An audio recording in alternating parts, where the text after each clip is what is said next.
Thank you all for being here at the next in the Knowledge Mobilization Flash Talk series. This is a series in partnership with the Wisconsin Center for Education Research and the Department of Public Instruction with support for the United States Department of Education.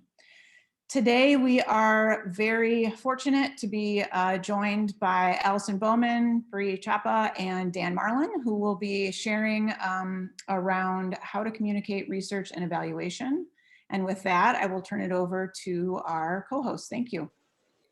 Good morning, friends. Thank you for that introduction, Annalee. As Annalee, well, she didn't share actually, we're a team of academic staff members working in the Wisconsin Evaluation Collaborative, and we've also worked in other research teams prior to that.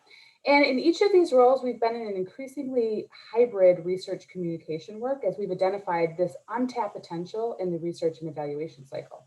I'm going to admit right now that none of us are classically trained graphic designers or journalists, but we have taken advantage of a lot of free or low-cost trainings to develop our communication skills right on the job. So in today's Flash Talk, we're going to focus on the gap that we've observed in communicating our work. In a typical academic cycle, you would collect the data, you'd analyze it, and you'd draft a report, and that would be it. You'd have your final product. But stopping here falls short of disseminating engaging products that communicate your work effectively. So today we'll talk about specifically what steps you can take after you draft your work, but before you call your product finished. So as you're thinking about releasing your work, your ideas, all of these seeds into the public, first think about what types of products you're going to be creating. These could be reports, briefs, executive summaries, social media posts, YouTube videos, webinars, podcasts. Honestly, the possibilities are endless.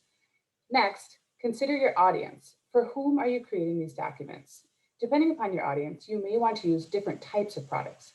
For example, from this full-length report that you create, which could be well over 100 pages, you might create a companion policy brief that's, say, just 5 pages, or an executive summary of key takeaways that's only 2 pages, or any of these in an additional language. Go through each of your stakeholders and consider what they might need to successfully access and engage with your materials. Now, as you're considering all these products and people, this may be a moment where you want to hit pause and think about your brand if you don't already have this laid out.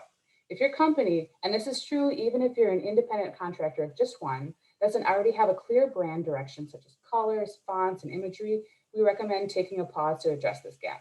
Having a clear brand strategy will allow any products that you create to be consistent in look and feel and message. And if you don't feel capable of this, don't worry, friends, we didn't either. We hired a local designer to help us with this important first step, and they gave us enough tools to take it from there and apply it to our work. There are a lot of experts in our community right here in Madison that can help you find or fine-tune your brand identity.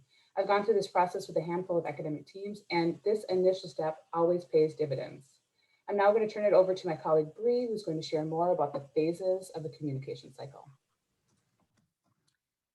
Making time and space to define your phases of work in your process really is critical to the success of building in the gap for this work.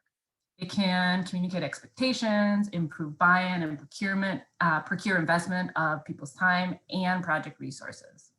So what are the phases of work that need to be completed in order to take your work from a draft to a designed final product? Does it need to be independently reviewed for copy editing? Will it be designed or just formatted?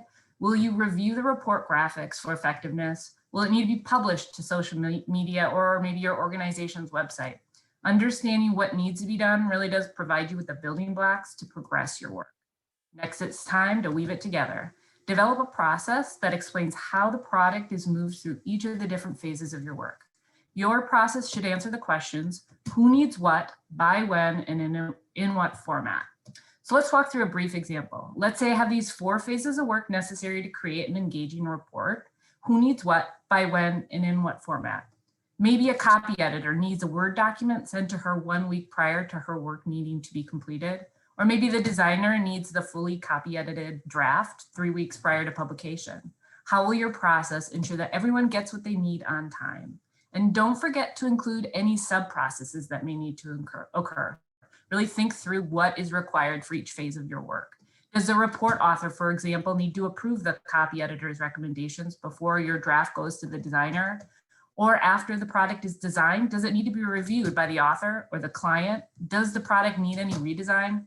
All of this should be captured in the process. And one last note on phases and processes, consider what's not part of your process. For example, while effective data visualization was critical to communicating our organization's findings, our team decided it was not part of our report design process. We really did feel that data viz made more sense to do alongside the report drafting process. Next, I'm handing you over to Dan, who's going to share a little bit about what we've learned along the way. Yeah, so what are our lessons learned? The first big one, I think, would be there's a cultural shift involved here, right? This is going to take more time. You have to really educate your team on what that means.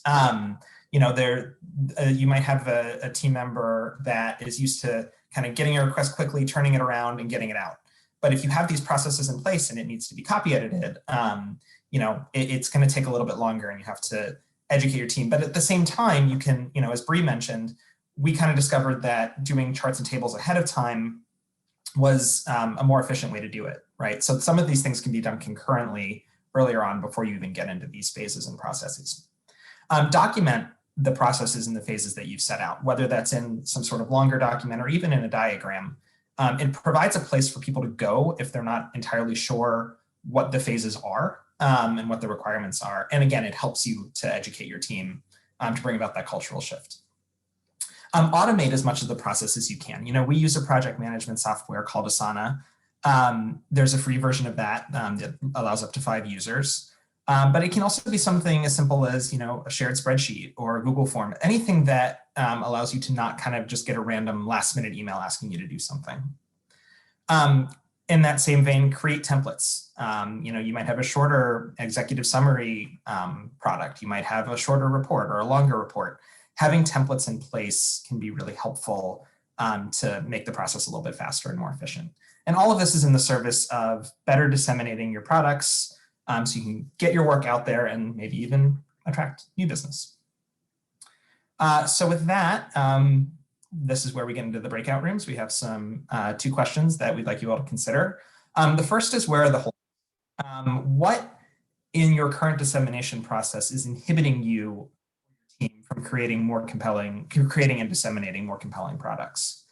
And the second is, once you've identified those holdups, those inhibitors, how can you improve your dissemination, both in the short term and in the long term?